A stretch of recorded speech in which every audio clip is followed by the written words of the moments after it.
Bonjour à tous, je suis de retour avec Fred qui m'accompagne sur la vidéo. On a parlé de Mombasa. Lors de cette vidéo, nous avons parlé de Maracaibo. Nous avons d'ailleurs les mêmes t-shirts car nous tournons dans la foulée. Tout à fait. Et donc, en fait, ça fait 3 jours on n'a pas pris de douche. D'ailleurs, ça commence à renarder sévère. C'est 3 jours, c'est 3 semaines. Maracaibo. Donc Alexander Pfister, sorti en... Ouais. Voilà, c'est inclus. On a fait 0 recherche, on est sans les mains. J'ai rien dans les manches, à part ma transpiration. Et donc Maracaibo, où il a repris le même système que Great Western Trail. Oui, on est sur une recette que Pfister a beaucoup exploitée. Alors, depuis Great Western Trail. Oui, on est sur un jeu extrêmement thématisé pour le coup. On va faire des tours de Caraïbes. C'est un peu le jeu de loi, non? Les petits chevaux. Ah, t'es dur. Là, vraiment, t'es dur. Là, en fait, on représente en fait son intérêt personnel, ouais, clairement. On est des mercenaires, en fait. Pirates, corsaires, je sais pas. Enfin, on peut le nommer comme tu veux, mais effectivement, on va avoir 4 tours de Caraïbes. On va devoir faire des arrêts. Donc, par défaut, on peut faire 7 étapes. On peut sauter 7 étapes d'un coup. Enfin, globalement, on a un nombre maximum de déplacements à chaque coup. Voilà. Et on fait l'action là où on s'arrête. Exactement. Alors, il peut y avoir 2 types d'actions. Soit on peut s'arrêter sur un village, ou on peut s'arrêter sur une ville. Et il y aura des différences fondamentales. Donc, comme on peut se déplacer de 7 cases dans chaque déplacement, au maximum, on peut faire moins, hein, fatalement, et qu'on a 21 cases pour faire un tour, on peut faire 3 actions. Oui, parce que... On peut rusher le jeu. Quand même. Alors, sauf que quand tu es le premier à finir, tu as 2 coups avant que ça se termine. Donc, les autres peuvent faire 5 coups. Non, ce que je veux dire, c'est que tu as minimum, pour ceux qui suivent, ils peuvent faire jusqu'à 5 coups. 2 coups supplémentaires. 2 coups supplémentaires. Sachant que le dernier qui va arriver à la fin du tour sera le premier à repartir au tour suivant. Oui. Donc, faut sentir un peu le jeu. Et on va avoir plusieurs axes de développement. Alors, comme on l'a dit dans la vidéo précédente, il va y avoir une espèce de salade de points qui va faire qu'on va, dans le jeu, acheter des cartes. Et on va pouvoir mettre des cartes de côté pour les utiliser uniquement pour les construire. Et donc, va y avoir de l'argent dans le jeu. On va payer des cartes pour mettre des espions sur la carte autour des Caraïbes. Alors, c'est des espions en français. Il me semble que c'est les agents dans la VO. Oui, enfin, vous allez avoir... agents commerciaux. Ouais, vous allez avoir des personnages privilégiés qui, lorsque vous allez vous arrêter sur leur étape, parce qu'ils vont être positionnés sur une étape précise, ils vont vous donner un coup spécial qui, généralement, est relativement puissant et qui va vous permettre de vous développer. Donc c'est un petit peu comme Great Western Trail, c'est-à-dire qu'on peut personnaliser ses arrêts et ses actions quand on s'arrête. En revanche, c'est non bloquant, c'est-à-dire que plusieurs personnes peuvent avoir des agents dans la même ville, et dans ce cas, quand un joueur s'arrête dans la ville ou dans le village, il va avoir une action qui lui est propre et l'autre joueur une autre action. Et c'est comme ça qu'on développe le plateau. Donc c'est un espèce d'hybride entre Great Western Trail et, on va voir pourquoi, Mombasa Sky Mines, mais voilà, c'est un plateau qui est fluctuant. Ouais. Et donc, c'est ce qui fait aussi la rejouabilité du jeu, parce qu'on va recevoir une main de cartes différentes, on va pouvoir utiliser des lots de cartes différents pour composer les cartes qu'on peut recevoir, parce qu'à chaque fois qu'on utilise des cartes de sa main, on va remplir sa main à un certain niveau à la fin de chaque tour. On va pouvoir acheter des cartes, si on veut certaines cartes précises qui sont dans une rivière de 3 cartes. Alors bon, l'aspect achat de cartes n'est pas fondamental, je dirais. Ah ouais? Ah, mais je trouve qu'il y a beaucoup de points sur les... Tu peux vraiment faire une strat de cartes très forte, quoi. Alors, je me suis mal exprimé. C'est pas l'achat de cartes, parce qu'on va acheter beaucoup de cartes au cours du jeu. Les cartes, effectivement, donnent des points de victoire à la fin du jeu. Par contre, moi, je pensais à l'achat de la carte dans la rivière, à moins que vous recherchiez une ressource particulière. Les cartes ont plusieurs objectifs. Oui, plusieurs utilisations. Voilà, exactement. Il va y avoir le personnage qui sera sur la carte ou l'événement que vous souhaitez acheter. Que ce soit conquérir un village ou... Alors quand tu dis acheter, parce que tu as deux phases, c'est tu prends la carte, et ça c'est gratuit, Oui. et ensuite tu la poses, Enfin, tu et peux ça c'est payant. Oui, ça c'est payant, effectivement. Donc quand tu dis acheter, c'est récupérer de la rivière ou Alors, poser? dans mon exemple précédent, c'est acheter la carte de la rivière quand on Donc la recomplète sa récupérer, main. c'est gratuit.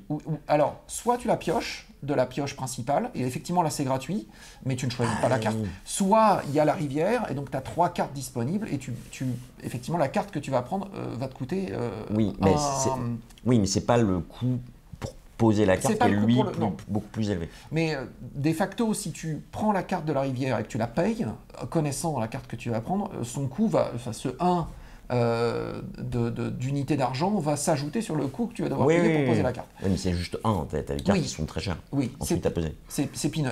Alors, on l'a dit, il y a une notion de nations qui vont s'écharper les unes les autres pour avoir le contrôle des comptoirs des Caraïbes. Donc les 3 nations, c'est l'Angleterre, la France, l'Espagne. C'est tout à fait ça. Et effectivement, on va retrouver ce phénomène de... on va miser sur une nation plus que sur une autre. Dans les faits, la majorité des parties que j'ai faites, on est quasiment obligé d'aller au maximum d'une des nations, Ouais. ne serait-ce que pour suivre l'adversaire, parce que la multiplication des points se fait de manière extrêmement punitive, Oui, et donc si on ne veut pas se faire écraser, Voilà, c'est comme à Mombasa. Globalement, quand on se bat pour une nation, on va installer des cubes de sa piste. Donc on développe sa piste sur le territoire. Nous, on progresse son jeton personnel sur la piste. Cette piste donne des espèces de des parts parts, oui. dans la nation qui Ça, sont ça- multipliées par le nombre de cubes sortis. Ça s'appelle des rangs de noblesse. En fait, Ouais. on gagne des rangs de noblesse dans une nation déterminée qui donne un multiplicateur. Et l'Espagne s'est développée sur, on va dire, 10 comptoirs. Les 10 comptoirs, c'est divisé par 2, donc ça fait 5 points. Donc si j'ai un rang de noblesse de x2, ben, j'aurai 10 points à la fin Voilà. du jeu. Mais en fait, on se retrouve avec de multiplications qui peuvent être vraiment très élevées, du style 4 x 10, je fais 40 points sur une nation. Et c'est l'axe de scoring principal du jeu. Alors attention, quand on a la possibilité dans Maracaibo de dessouder une fois de plus, un peu comme à Sky Mines, Oui, des comptoirs pour les remplacer par d'autres comptoirs. Donc je déloge l'Angleterre pour mettre tu l'Espagne à la les remets place. pas. Tu ne les remets pas. Donc en fait, on ne dévalorise pas la valeur d'un autre pays. Ouais. Contrairement à Sky Mines, où là, pour le coup, j'enlève et je remets. Donc là, la valeur de l'action diminue.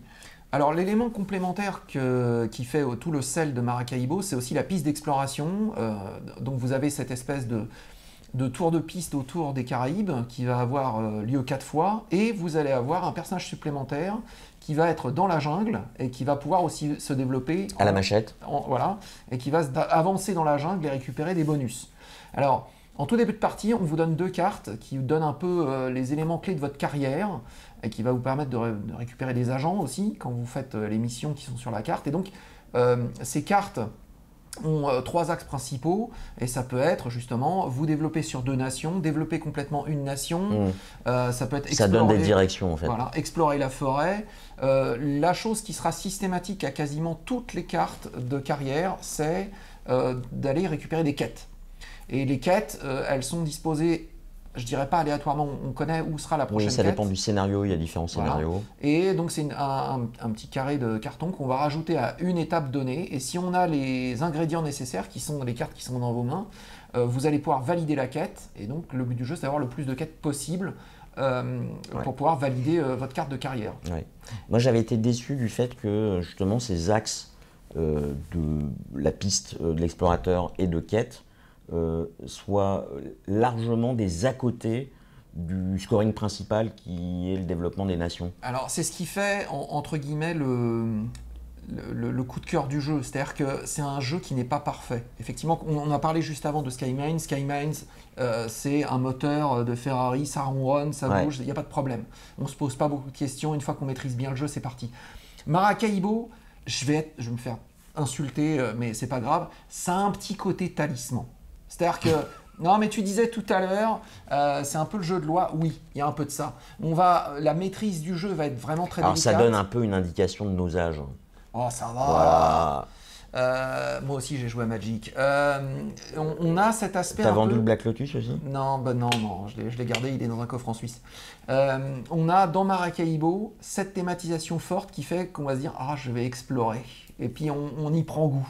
Ou alors ah, je vais faire que l'Espagne soit numéro 1 et on y prend goût. Ou alors je vais jouer telle grosse carte parce qu'elle a l'air Moi, très bien. je joue la France, celle du général de Gaulle. Bien sûr, mais bon, ça, j'ai eu ce côté-là quand j'ai fait mes premières parties de Maracaibo. J'ai souvent Ça marche perdu. pas, ouais. Non, bizarrement, non. En fait, il y a un côté extrêmement opportuniste. Oui. Parce qu'en fait, quand on déclenche un combat, on s'arrête systématiquement à chaque tour. Donc, on jouera 4 fois Maracaibo, c'est sûr. Enfin, si vous sautez Maracaibo, quand vous jouez à Maracaibo, c'est que vous n'avez pas saisi En fait, tout à fait le il jeu. y a un indice, c'est ce qui est marqué en gros sur la boîte. Ah bon? Ouais, c'est comme barrage, il faut sortir des barrages. Putain, la direction artistique est super bonne. quand Ouais, même. il y a un indice Et donc, bien caché. quand on engage un combat et qu'on va se battre pour une nation, donc France, Espagne, Angleterre, on pioche une petite carte. On choisit. On la choisit On- pas. si. Ah oui, on choisit la nation. On choisit, on se dit, bah, on tire une petite carte. une carte. Et en fait, cette petite carte va dire, bah, pour l'Angleterre, vous avez plus tant, pour l'Espagne, vous avez plus tant, pour la France, vous avez plus tant. Moins temps parfois. Hein. Oui, moins tant surtout.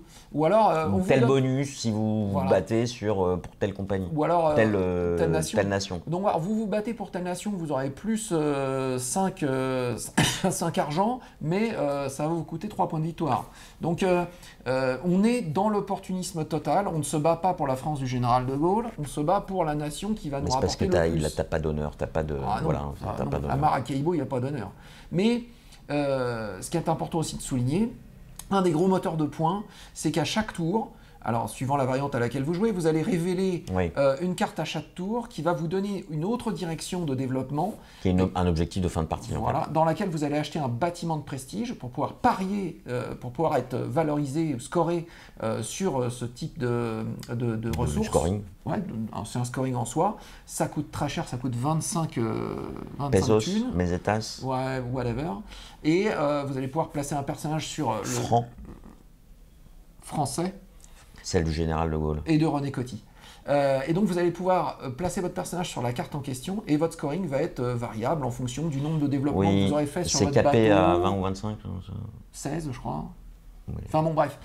En tout cas, les scorings, quand vous les faites sur BGA ou même dans la partie normale, Ouais. ça va être autour de, si vous jouez correctement, on va dire entre 150 et 250 points. Mm. Et j'ai vu des scorings à 300 points. Donc, pour les bons joueurs qui aiment la bataille, il y a Dans cet les aspect-là. étoiles, Oui, tout à fait. dans les étoiles.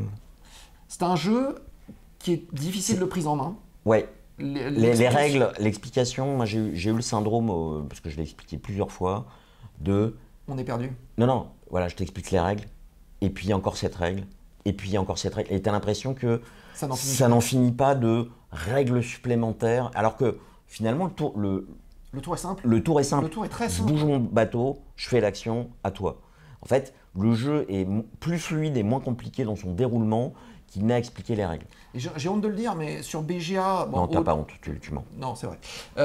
Sur BGA, il y a l'aspect scénaristique Ouais. où il y a le bruit de la mer, etc. c'est- Prenez le large. Bon, ben, quand tu t'installes et que tu as un grand écran et qu'on te dit prenez le large et il y a le bruit de la mer et tu as les mouettes, bon, tu es un peu dedans quand même. Mais. Bah, il y a tout le calcul automatique des oui, points, de exactement. machin.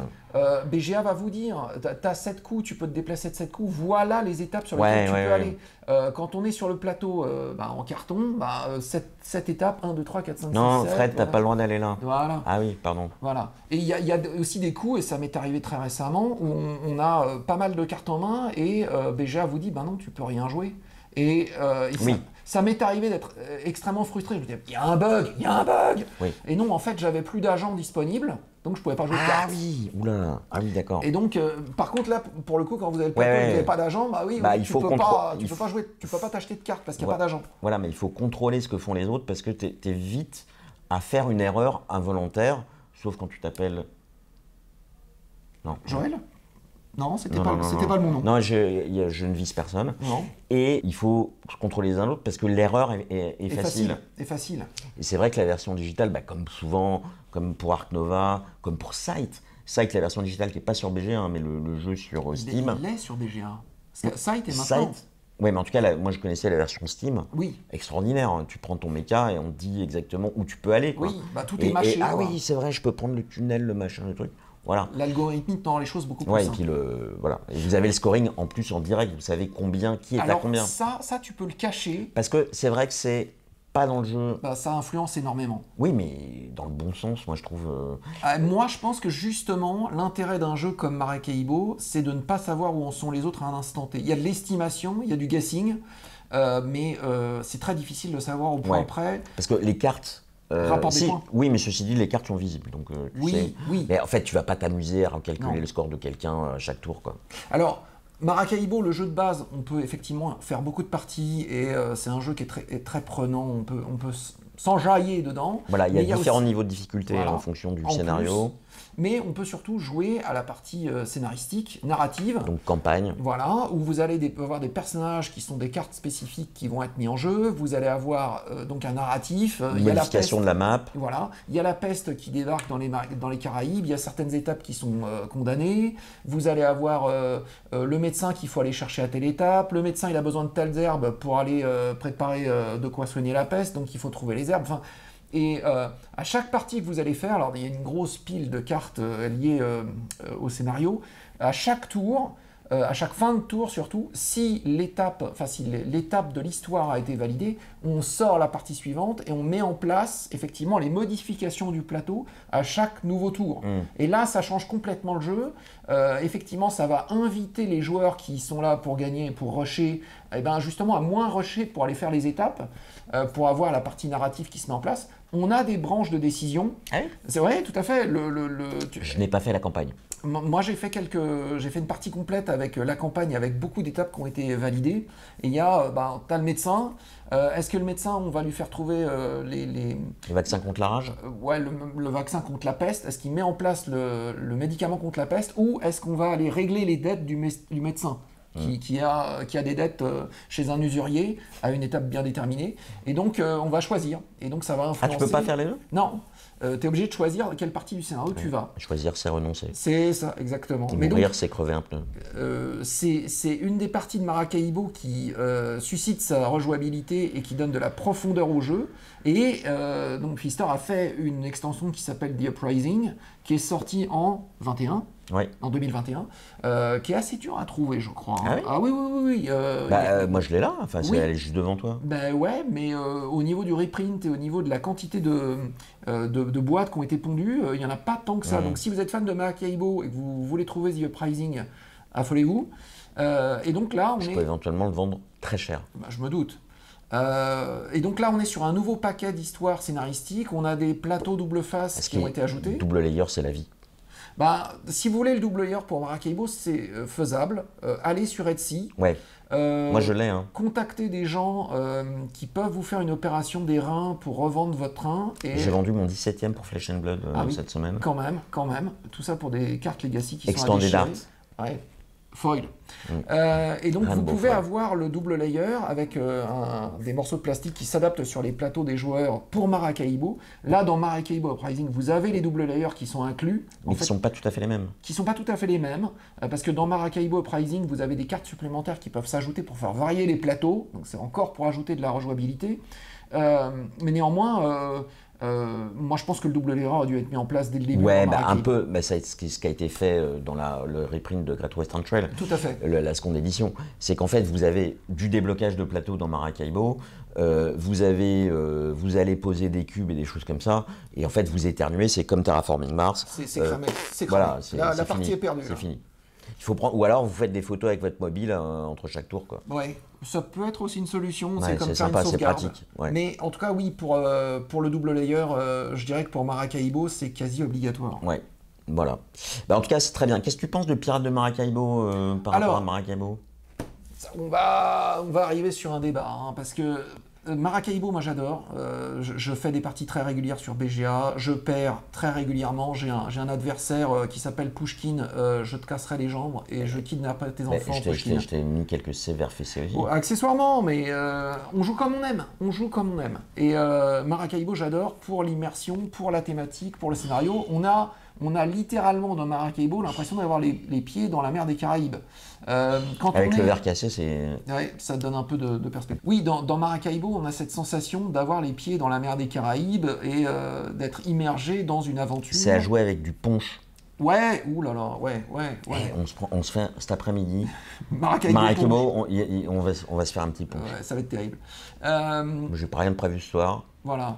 Dans Pirates de Caraïbes, c'est pas du tout la même histoire. On est sur un plateau qui est Tu peux boire du punch. aussi, oui, mais le plateau est inexistant, c'est-à-dire qu'on est littéralement sur... Le plateau est fait c'est de des cartes. Ouais. Alors, moi, je serais peut-être d'avis, alors je l'ai pas fait, mais je pense que c'est tout à fait possible de le faire, de jouer sur Un playmat.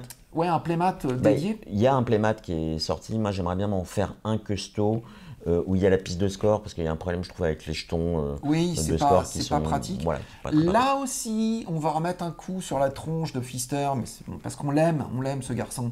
Mais le double layer pour le comptage des ressources dans Pirates de Maracaibo, c'est nécessaire, parce que tu as des petits carrés qui forment une espèce de piste pour valoriser l'or, la perle et l'émeraude, et bah voilà, t'éternues, t'es mort. Quoi. Ouais, oui, mais je veux dire, ce qui compte, c'est le nombre. Oui, ouais, d'accord, mais enfin bon, Mais alors, moi, le je double préfère- layer n'aurait rien gâché. Hein, Moi, je préfère le système de moteur. À Maracaibo, vous avez le scoring principal qui sont sur ces trois nations. Effectivement, plus je mets de l'influence, plus je sors les cubes des pistes des nations, plus je valorise les rangs de noblesse, et plus j'avance, plus, etc. Et quand vous éliminez les cubes de la France, par exemple, le cube ne revient pas sur la piste de France, donc vous, contrairement Dévalorisez pas la France. à Mombasa, Skyman, vous ne dévalorisez pas le scoring de la France. Il se trouve que c'est l'inverse dans Pirates de Maracaibo. Ouais. Pirates de Maracaibo, vous introduisez des scorings sur trois ressources qui sont la perle, l'émeraude et l'or.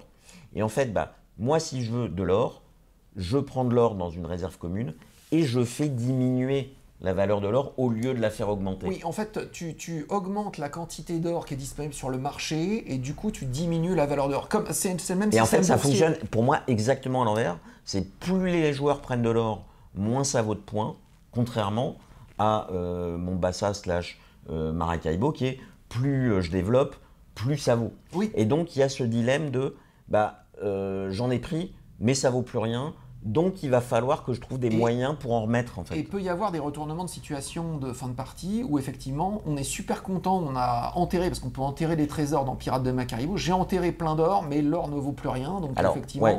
j'ai des points pour l'enterrement, mais j'ai pas des points pour l'or. Donc Oui, ça peut être très frustrant. et je trouve que cette mécanique-là, indépendamment du système de jeu qui est très différent, hein, Pirates de Maracaibo, c'est plutôt l'initié plus, c'est des parties qui sont très rapides, en 1 heure c'est plié à 3. Il y a 3 tours de jeu. Il y a 3 tours de jeu, où on peut rusher aussi. Je trouve que le jeu est extrêmement plaisant, les règles sont beaucoup plus simples, il y a moins de salade de points, etc.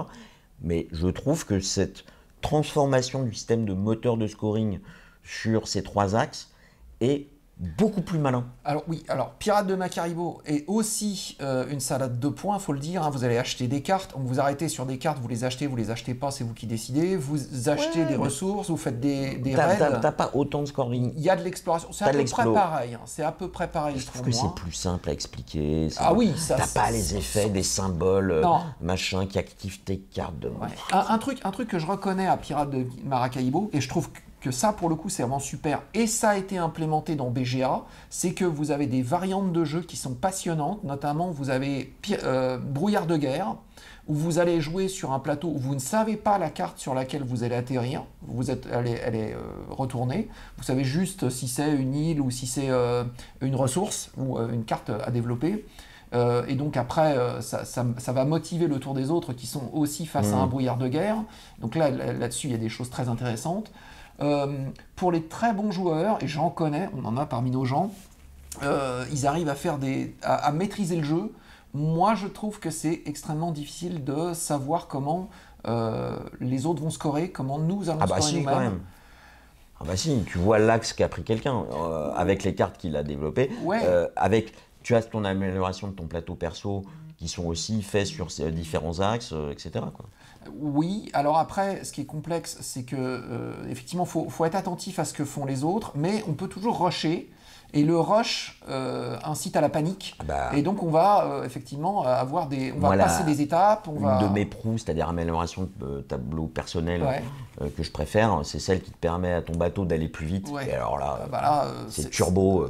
c'est Supercopter, vas-y Santini, Turbo, Sunburst. C'est vraiment des très très vieilles références. Ah bah quand oui, même, hein. oui. C'est pas Paul Michael Glaser. Non, c'est pas Paul Michael Glaser qui pilotait Supercopter. Non, c'est pas Ouais, lui. donc c'est Michael Vincent, non? C'est ça, qui a fini alcoolique. C'est très triste. Très Et triste. qui est décédé d'ailleurs. Ouais. Ouais. Enfin- Supercopter cherche un pilote. Ouais. Et un second, parce que Santini, il est mort depuis un moment aussi. Oh bah oui, oui, quand même, moi je pense. Tan. Mais c'était un très bon ingénieur. Hein. Enfin bref. En ce qui concerne Pirates de Maracaibo, est-ce que tu trouves que ça peut être une bonne introduction à jouer au vrai Maracaibo? Mais moi, j'aime beaucoup Pirates de Maracaibo, je trouve ça plus facile à sortir. Et je trouve que tu as un ratio simplicité, rapidité, fluidité, TT et 8T qui est super. Oui, Alors, c'est-à-dire que- Maracaibo, moi je dis, on en fait une cet après-midi. C'est un jeu où je sais que quand j'ai commencé à y jouer, j'étais là.